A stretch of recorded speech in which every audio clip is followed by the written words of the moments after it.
अयोध्येतील राम मंदिराला दिल्या जाणाऱ्या देणग्यांवरून निर्माण झालेल्या वादामुळे देशभरातील मंदिरांमधील देणग्याच्या व्यवस्थापनावर चर्चा सुरू झाली आहे। राम मंदिराला दिल्या जाणाऱ्या देणग्यांमध्ये कथित अनियमिततेच्या आरोपांनंतर या प्रकरणाच्या चौकशीसाठी एक विशेष तपास पथक म्हणजेच SIT सक्रिय करण्यात आली आहे। भक्तांची अफाट श्रद्धा आणि त्यातून मिळणारा कोट्यवधी रुपयांचा निधी सुरक्षित ठेवण्यासाठी भारतातील बड्या मंदिरांनी हायटेक सुरक्षा आणि अत्यंत पारदर्शक ऑडिट प्रणालीचा अवलंब केलाय। त्यामुळे शिर्डी ते तिरुपती बालाजी यासारख्या मोठ्या मंदिरांमध्ये देणग्यांची मोजणी नेमकी कशी केली जाते हे जाणून घेऊ सविस्तर। सुरुवातीला पाहूयात राम मंदिराचं प्रकरण नेमकं काय।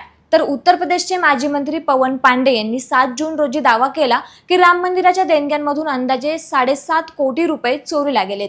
पांडे यांच्याशिवाय समाजवादी पक्षाचे प्रमुख अखिलेश यादव यांनीही याचा गैरवापर केल्याचा आरोप केला। पण नेत्यांकडून केल्या जाणाऱ्या आरोपांवर राम मंदिर ट्रस्टचे महासचिव चंपत राय यांनी आक्षेप घेतला। देणग्यांचे सध्या लेखापरीक्षण सुरू असून कोणतीही चोरी आढळून आलेली नाही। मात्र यानंतर प्रश्न उपस्थित राहतो की देशातील प्रमुख मंदिरांमध्ये देणग्यांची मोजणी नेमकी कशी केली जाते। तर यामध्ये राम मंदिरापासून थेट तिरुपती बालाजी, शिर्डीतील साईबाबा मंदिर, सावलिया सेट आणि पद्मनाभ स्वामी यांच्यापर्यंत देशातील सर्व प्रमुख मंदिरांमध्ये देणग्यांची मोजणी आणि संरक्षणासाठी वेगवेगळ्या व्यवस्था आहेत। काही ठिकाणी भाविक स्वतः मोजणीची प्रक्रिया पाहू शकतात, तर इतर ठिकाणी न्यायालयीन देखरेखीखाली देणग्यांची संपूर्ण नोंद ठेवली जाते। आता पाहूयात राम मंदिरात देणग्यांची मोजणी कशी केली जाते। अयोध्येतील राम मंदिरात दान कार्डमधून काढलेली रोकड, सोने, चांदी आणि इतर मौल्यवान वस्तू एका विशेष खोलीत गोळा करून मोजल्या जातात। या प्रक्रियेत ट्रस्टचे कर्मचारी आणि बँकेने नियुक्त केलेले एजन्सी यांचा समावेश असतो। देणग्या अधिकृत बँक खात्यांमध्ये जमा केल्या जातात आणि त्यांची खाती श्री राम जन्मभूमी तीर्थक्षेत्र ट्रस्टच्या लेखा विभागामार्फत सांभाळली जातात। परंतु अलीकडील अनियमिततेच्या आरोपानंतर ही प्रणाली अधिक कडक करण्यात आली आहे। नोंदी मोजणाऱ्या कर्मचाऱ्यांवर देखरेख वाढवण्यात आली आहे। मोजणीच्या खोलीत अतिरिक्त CCTV कॅमेरे बसवण्यात आलेत आणि संपूर्ण खोलीवर एका माजी लष्करी अधिकाऱ्यांची देखरेख आहे। तर तिरुपती बालाजी मध्ये काय व्यवस्था आहे?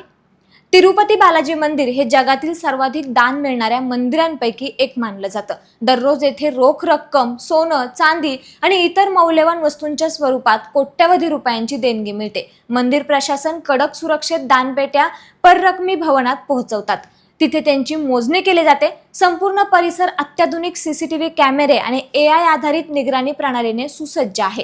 दान स्वीकारणाऱ्या कर्मचाऱ्यांसाठी कडक नियम लागू असून कर्मचाऱ्यांना खिसे नसलेले कपडे घालणे बंधनकारक आहे। तसेच मोबाईल फोन किंवा पाकिट बाळगण्यास परवानगी नाही। अनेक तपासण्यानंतरच या ठिकाणी प्रवेश दिला जातो। विशेष म्हणजे भाविक काचेच्या भिंतींमधून ही मोजणीची प्रक्रिया पाहू शकतात। तर सावलिया सेट या मंदिरामध्ये थेट भक्त देखील ही मोजणी करू शकतात।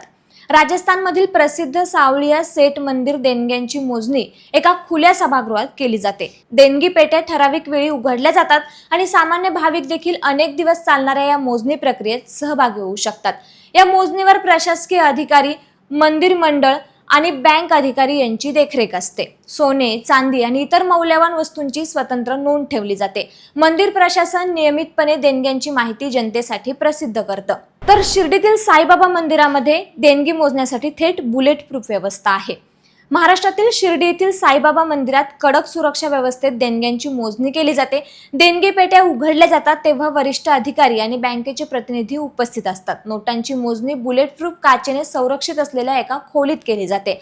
कर्मचाऱ्यांना खिसे नसलेले कपडे आणि आता प्रवेश करण्यापूर्वी मेटल डिटेक्टर तपासणी करणं बंधनकारक आहे। मंदिराच्या हिशोबाचं लेखापरीक्षण एका सरकारी संस्थेद्वारे केलं जातं। त्यानंतर आहे पद्मनाभ स्वामी मंदिर। या ठिकाणी न्यायालयीन देखरेखीमध्ये ही मोजणी केली जाते। केरळमधील पद्मनाभ स्वामी मंदिरात सर्वोच्च न्यायालयाच्या निर्देशानुसार स्थापन केलेल्या एका समितीमार्फत देणगी व्यवस्थापन हाताळलं जातं। देणगी पेट्या CCTVच्या देखरेखीखाली उघडल्या जातात आणि या संपूर्ण प्रक्रियेदरम्यान बँकेचे अधिकारी, सुरक्षा कर्मचारी व समिती सदस्य उपस्थित असतात। अशाच प्रकारच्या अनियमितता टाळण्यासाठी वेळोवेळी लेखापरीक्षणही केलं जातं। त्यामुळे मंडळी, देशातील ही प्रमुख मंदिरं आणि त्या ठिकाणी देणगी मोजण्याच्या असलेल्या पद्धतींबाबत तुम्हाला काय वाटतं आम्हाला कमेंट करून नक्की कळवा आणि असेच नवनवीन माहितीपूर्ण व्हिडिओ पाहण्यासाठी लेट्सअप मराठीला नक्की फॉलो करा। धन्यवाद।